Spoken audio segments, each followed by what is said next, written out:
গত 2 মাস পর পর পিরিয়ড মিস করার পরেই আমার সন্দেহ হলো। এরপর যখন খাওয়ার অরুচি আর বমি শুরু হলো তখন বুঝতে আর বাকি রইল না যে কি ঘটতে যাচ্ছে। তবুও ফার্মেসি থেকে প্রেগন্যান্সি কিট এনে টেস্ট করালাম। কি সর্বনাশের কথা, যা ভেবেছি ঠিক তাই, কনসিভ করে ফেলেছি আমি। গতকাল ব্যালকনির পাশে দাঁড়িয়ে টেনশন করছিলাম। হঠাৎ করে আমার বান্ধবী জ্যোতি এসে বলল, এই শোন, তোর কি বিয়ে টিয়ে হয়ে গেছে নাকি? আমি শুকনো হাসি হেসে বললাম, এমন মনে হলো কেন তোর? হেসে বলল, তোকে না প্রেগনেন্ট মেয়েদের মতো লাগছে। কথাটা বলেই হাসতে লাগলো, কিন্তু মনের ভেতর কি যেন একটা অজানা টেনশন কাজ করছে। জ্যোতি আমার পেটে হাত দিয়ে বলল, আসলেই তো, তুই তো প্রেগনেন্ট। আমি অনেকটা ভ্যাবাচাকা খেয়ে গেলাম, কি বলবো বুঝতে পারছি না। মনে মনে ভাবলাম ওকে কথাটা বলে দিলেই ভালো হয়। এমন সময় বান্ধবী বলল, আরে মুখ কালো করেছিস কেন? আমি তো তোকে এমনি ফান করে বলেছি। আমি নিজেকে অনেকটা কন্ট্রোল করে জ্যোতিকে বললাম, এরকম ভয়ঙ্কর কথা যেন তোর মুখ থেকে আর না শুনি। এই কথাটা একজন থেকে অন্যজন ছড়াতে সময় লাগবে না। বাবা মার কাছ থেকে তো চিরদিনের জন্য ত্যায্য হতে হবে, বুঝেছিস? এই কথা বলে তারা দুজনে রুমের ভেতর চলে গেল। এদিকে মা ময়লা ঝুড়িতে ময়লা ফেলানোর সময় খেয়াল করে দেখলো প্রেগনেন্সি টেস্টের কাঠি ওখানে পড়ে আছে। মা 2 আঙুলের হাত দিয়ে ওই কাঠিটা তুললো এবং দেখতে পেল পজিটিভ রিপোর্ট উঠেছিল। তারপর ভাবলো, এই জিনিসটা আমার ঘরের ময়লার ঝুড়িতে কোত্থেকে আসতে পারে, এটার একটা তদন্ত করতে হবে। এই কথা বলেই মা ওখান থেকে চলে আসলো। এবার আমি রুমে অনেকক্ষণ বান্ধবীর সাথে কথা বলার পর বান্ধবীকে বিদায় করে দিয়ে কোনো উপায় না দেখেই আমানকে ফোন করলাম। কয়েকবার পরপর ফোন করার পরেও সে ফোন রিসিভ করলো না। 11 বারের সময় একজন লোক ফোন রিসিভ করলো। আমি বললাম, আমান আছে? তিনি খসখসে গলায় বলল, তুমি কে? আমানের কাছে কি প্রয়োজন? আমি কাপা কাপা গলায় বললাম, আমি আমানের বান্ধবী, ওর সাথে পড়ি। আমাদের তো বিসিএস পরীক্ষা। ও আমার থেকে একটা নোট নিয়েছিল, ওর কাছ থেকে ওটা ফেরত নিতে চাইছিলাম, এই জন্য ওকে প্রয়োজন। ওই লোকটি তখন ওপাশ থেকে রাগ মাখা গলায় বলল, ফালতু কথা বলার আর জায়গা পাও না মেয়ে। আমান আজ থেকে কিছুদিন আগে আমেরিকায় চলে গেছে, আর তুমি বলছো তোমরা একসাথে বিসিএস দেবে? তোমার কাছ থেকে সে নোট ধার নিয়েছে। ওপাশ থেকে লোকটার মুখ থেকে এই কথাটা শোনার পর আমার মাথা প্রচন্ড রকম ঘুরতে লাগলো। সারা শরীর জুড়ে কেমন মরণ ঘাম দিয়ে উঠলো এবং তৎক্ষণাৎ আমার বমি আসলো। আমি বমি করলাম। বমির পর আমি এলিয়ে পড়লাম বিছানায়। তারপর অজ্ঞানের মতো হয়ে গেলাম। জ্ঞান ফিরে নিজেকে আবিষ্কার করলাম বাবা মা আমার পাশে হাসপাতালে দাঁড়িয়ে আছে। ডাক্তার আমায় দেখছে, টেস্ট দিয়েছে। আমি জানি একটু পর ডাক্তার কি বলবে, কিন্তু ভয় পাচ্ছি বাবা মার কথা ভেবে। তারা তখন জানবে শহরে পড়াশোনা করতে গিয়ে তাদের আদরের একমাত্র মেয়ে এখন প্রেগনেন্ট হয়ে বসে আছে।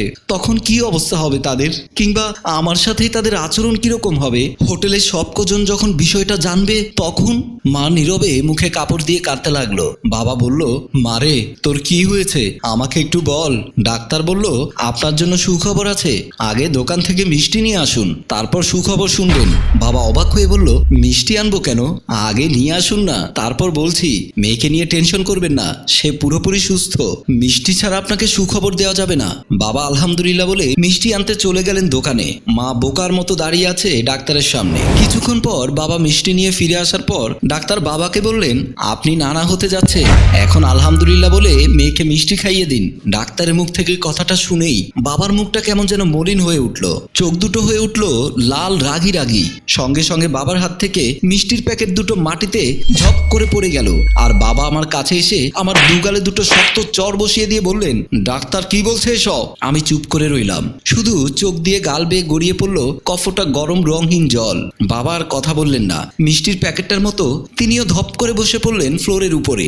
এবার মা আমার চুল টেনে ধরে নাকে মুখে চর বসিয়ে দিতে দিতে বলতে লাগলেন, তুই আমার মেয়ে হয়ে এসব করেছিস? আমি ভাবতেও পারছি না, ইচ্ছে করছে এক্ষুনি তোকে গলা টিপে মেরে ফেলি। ডাক্তার সাহেব এতক্ষণে বিষয়টা বুঝতে পারছিলেন না, কিন্তু এখন ঠিকই বুঝতে পেরেছেন আসল ঘটনা।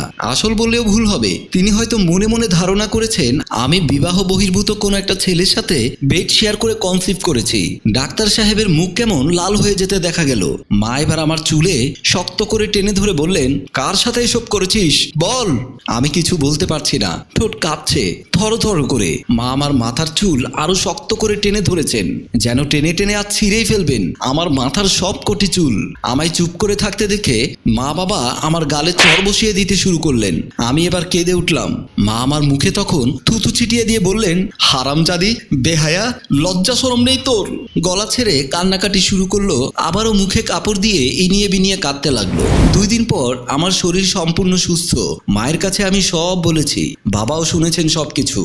শুনে মা বলেছেন, অত বড় সাহস করলি কিভাবে? কেন বিয়ে করেছিলি গোপনে? আমাদের জানাসনি কেন? আমি কাপা কাপা গলায় বললাম, ছেলে বেকার ছিল, তাছাড়া আমি মাত্র অনার্স সেকেন্ড ইয়ারে পড়ি, পড়াশোনা অনেক বাকি, আমায় নিয়ে তোমাদের কত স্বপ্ন। আমার মুখ থেকে বাবা কথাটা কেড়ে নিলেন। বাবা বললেন, স্বপ্ন? তোকে নিয়ে আমাদের স্বপ্ন? গোপনে বিয়ে করে আর অত বড় একটা ঘটনা ঘটিয়ে আমাদের স্বপ্ন তুই একেবারে পূরণ করে দিয়েছিস। বাহ মা, বাহ, তোকে নিয়ে গর্বে আমার বুক ফুলে উঠেছে।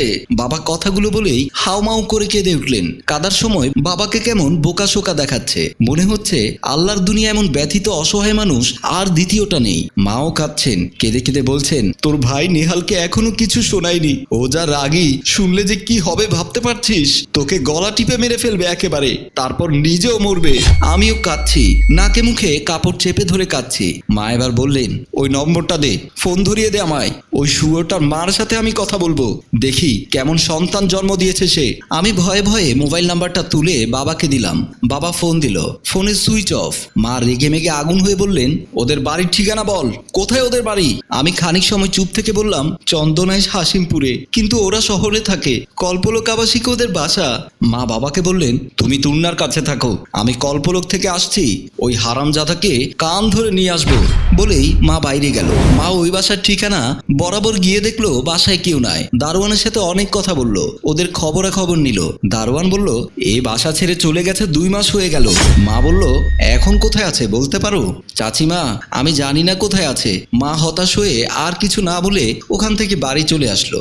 বাড়িতে এসে বেডের উপর ধপ করে বসে পড়ে বিলাপের করুণ স্বরে বললেন, কল্পলোকে এদের কেউ নাই, এরা নাকি 2 মাস আগে বাসা ছেড়ে চলে গেছে।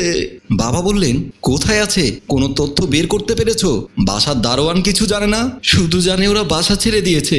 বাবা আবার মাথায় হাত দিয়ে বিলাপ করতে করতে ধপ করে বসে পড়লেন। মা বললেন, অত কিছু ভাবলে আর হবে না, এলাকার মানুষ এখনো কিছু জানে না, সময় থাকতে একটা কিছু করতে হবে। আজ রাতের ভেতর অ্যাবর্শন করাতে হবে, তারপর হাসপাতালে 2-4 দিন থেকে ওকে সুস্থ করে নিয়ে গ্রামে চলে যাব, গ্রামে গিয়ে ওর বিয়ে দিয়ে দেব। কিছুক্ষণ পর শহর থেকে বড় ভাই আসলো। মা বাবা দুজনে গিয়ে দরজা খুললো। বড় ভাইকে সব কিছু খুলে বলল। ওরা 3 জনে মিলে সিদ্ধান্ত নিল আজকে অ্যাবর্শন করিয়ে গ্রামে চলে যাবে। তারপর তারা 3 জন এসে আমাকে জোর করে হাসপাতালের দিকে নিয়ে গেল।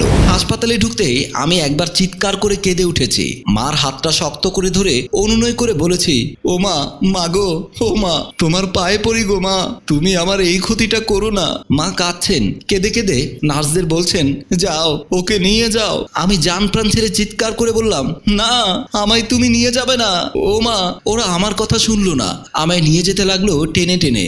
নার্স আমার দিকে তাকিয়ে মুখটা কেমন করে বলল, আকাম যখন করেছিলেন তখন খেয়াল ছিল না? ছি ছি ছি, এখন আবার গলা ছেড়ে চিৎকার করেন। আমি বললাম, চুপ কর বলছি, যা তা বলছো। ওই নার্স আমার দিকে তাকিয়ে তার কানে হাত দিয়ে বলল, তওবা তওবা, আস্তাগফিরুল্লাহ, এই তো দেখি চোরের মায়ের বড় গলা।